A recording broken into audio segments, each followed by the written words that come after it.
अस्सलामुअलैकुम। आज हम पढ़ेंगे बायोलॉजी की बुक चैप्टर 1, उसका टॉपिक इंट्रोडक्शन। पहले हम बायोलॉजी का मतलब समझते हैं कि बायोलॉजी का मतलब क्या है। बायो मीन लाइफ और लॉजी मीन स्टडी। ठीक है, मतलब study of life is called biology, या फिर हम इसकी दूसरी तरह भी कर सकते हैं, स्टडी ऑफ लिविंग ऑर्गेनिजम्स।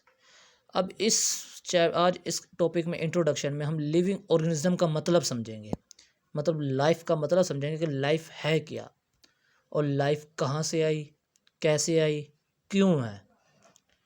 ठीक है, अब पहले एक बायोलॉजिस्ट का हेडिंग है कि बायोलॉजिस्ट किसे कहते हैं।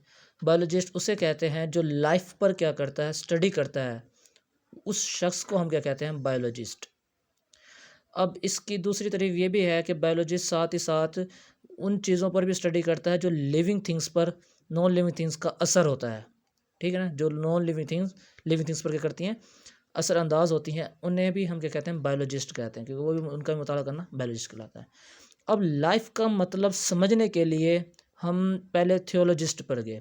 थियोलॉजिस्ट उसे कहते हैं जो रिलीजन की क्या करता है, स्टडी करता है।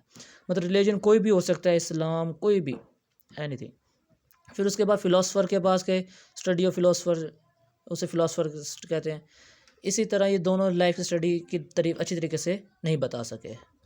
फिर हमने लाइफ की जो मतलब समझा वो बायोलॉजिस्ट से समझा। बायोलॉजिस्ट कहते हैं कि लाइफ जो है वो क्या करता है, नॉन लिविंग थिंग्स को लिविंग थिंग्स से क्या करता है, फ़र्क करता है, मतलब उसको अलहदगी करता है उसकी। वो कैसे कि इसकी तारीफ क्या बनेगी, लाइफ की is set of characteristics which differentiate living things from non living things is called life.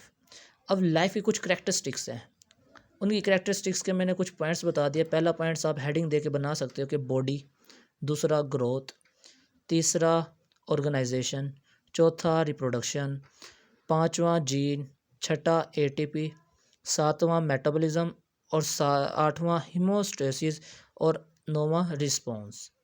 अब जो पहली हेडिंग है बॉडी, मतलब जो लिविंग थिंग्स की जो बॉडी है वो हाईली ऑर्गेनाइज्ड और कॉम्प्लेक्स होती है, मतलब बहुत ही तरतीब और पेचीदा होती है। दूसरा पॉइंट था ग्रोथ, मतलब लिविंग थिंग्स जो जानदार होते हैं उनके बॉडी साइज़, ठीक है, और उन जो बॉडी साइज़ है वो ग्रो करती है, इसलिए उसे हम ग्रोथ कहते हैं, क्योंकि वो लिविंग थिंग्स है, जिंदा जानदार आगे चीज़ें बढ़ सकती हैं। और तीसरा पॉइंट है ऑर्गेनाइजेशन। ऑर्गेनाइजेशन की दो टाइप्स हैं, यूनिसेलुलर और मल्टीसेलुलर।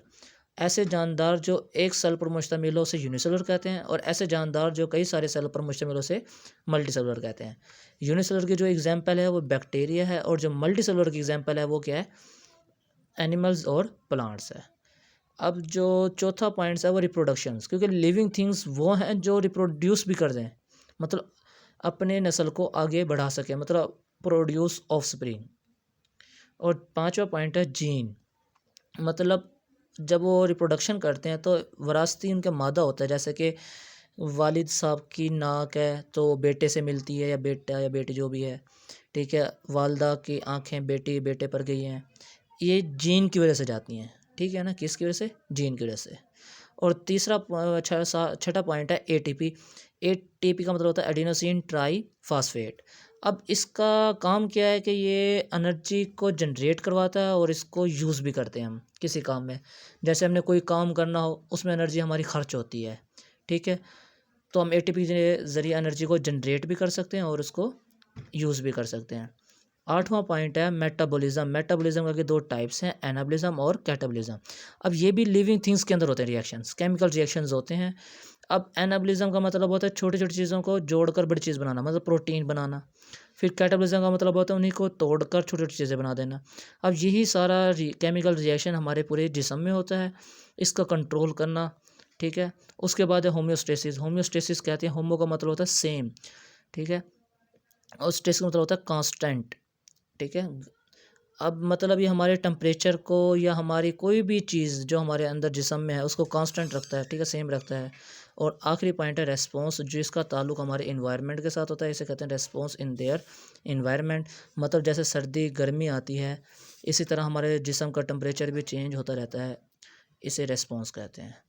इंशाल्लाह नेक्स्ट वीडियो के साथ मिलेंगे हम, ब्रांचेस ऑफ बायोलॉजी। अगर आपको वीडियो अच्छी लगे तो प्लीज़ सब्सक्राइब और लाइक करें। शुक्रिया।